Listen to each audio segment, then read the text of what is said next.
be talking about mental health problems in the United States. And the age group that I'm talking about is college students. And of course, since we are college students, we know the stresses that come along with being a student and also just living life.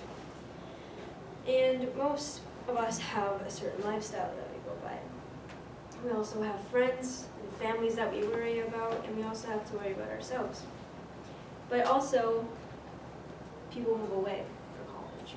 So they have to live with those changes of different roommates, finding a job where they're going to school so they can pay for like the cars, phones, even the school itself. And that can be very hard on a person, especially if you like live in a state like North Dakota and you're moving somewhere to New York. That's a completely different kind of change.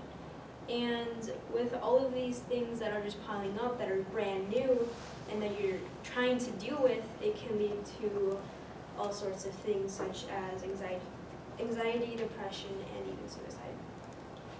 And the main things that I like to talk about is the things that do happen.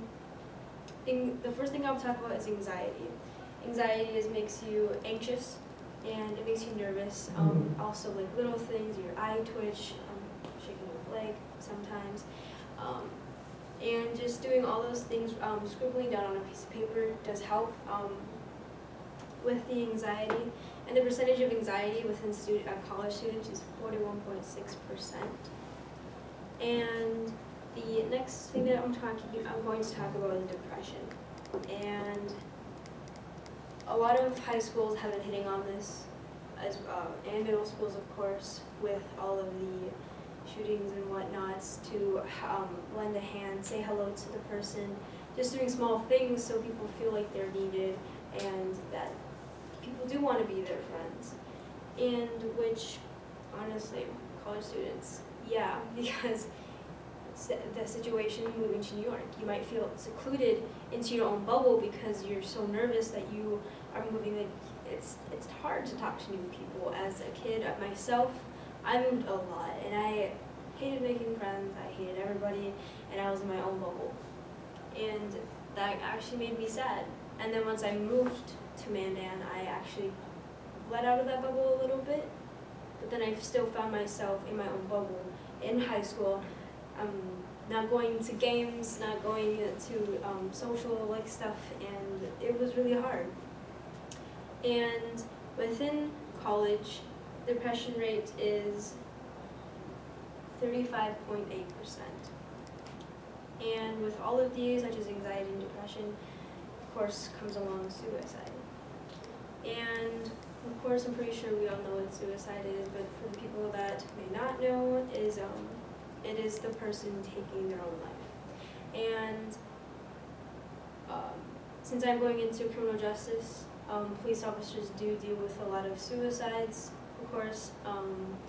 Since I was on a ride-along, and an older gentleman in Bismarck did commit suicide, and it was really tough, and I had to switch out with a different police officer that was on a different call, so I just went with him instead. So it does hit in many forms in different ways, but it also really does affect college students because you have all of this still going on, and it just weighs you down.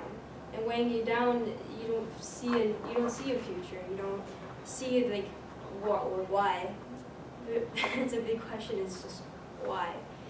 And what I found, they they sent out kind of like a survey kind of deal, and they did just one college itself. So this is just one college. This is not nationwide, but this school, 20% of the students thought about suicide. 9 attempted, and 20% of them injured themselves. So within just one school, a lot of people did think about that. And the hard thing is to cope with the anxiety and depressions and the suicidal thoughts or attempts or self-injury. Of course, men have this, oh, I'm strong, I can deal with this, I'm supposed to be the man. And actually a lot of suicides are males as well. And most people just think it's females, and it's just not true. They're both evenly distributed. And the ways to cope, it's hard. And there's do's and don'ts. Some people lead to alcohol and drugs. Those are, of course, the bad ways to go. And good ways to go, of course, is counseling or therapy with a professional. But you do have to pay for those, of course. So that can also raise your depression and all of the other stuff. So, of course, college students do have resources at their college, most of them do. And even peer counseling, like talking to a friend every once in a while. Asking a friend, is it okay if you could just like check up on me every once in a while, or just a friend just even noticing that you're acting different. And then, of course, lastly, the parents. They're a big deal. Even though that they might live far away, or like you're just going to a college right across the river, they worry about you constantly. And ever since you were born, they're going to worry about you.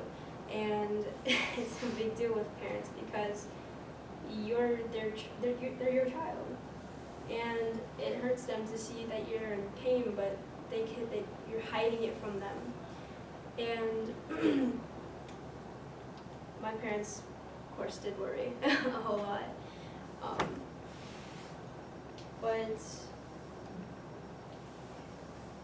as I'm going along here, my main thing is just know that you're not alone, of course, because a lot of us may be going through the same situations you guys are going through.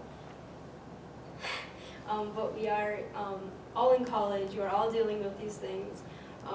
It's just daily life that can just stump us at times. Car breaks down, bills rack up, a lot of homework assignments. But just know that there are healthy options, and it's way better to take those healthy options. Just even getting on medication does help a lot. And some people will say, oh, I don't like it because it's going to change who I am as a person and how I just feel. It's just going to numb me. But the doctors do work with them, and just weekly you go in and they're checking on you and seeing how you're doing. They can increase it, decrease it, or change it if it's not just working. So instead of taking alcohol, which is it just makes you fuzzy. It just makes you numb for a short period of time. And what all you're going to get out of it is you're just going to become addicted to the alcohol, and you're going to be addicted to the drugs, and it's just not healthy because then again you're just spending more money on something useless. So why spend all that money on all of those useless coping skills instead of just using them with the bills in everyday life situations?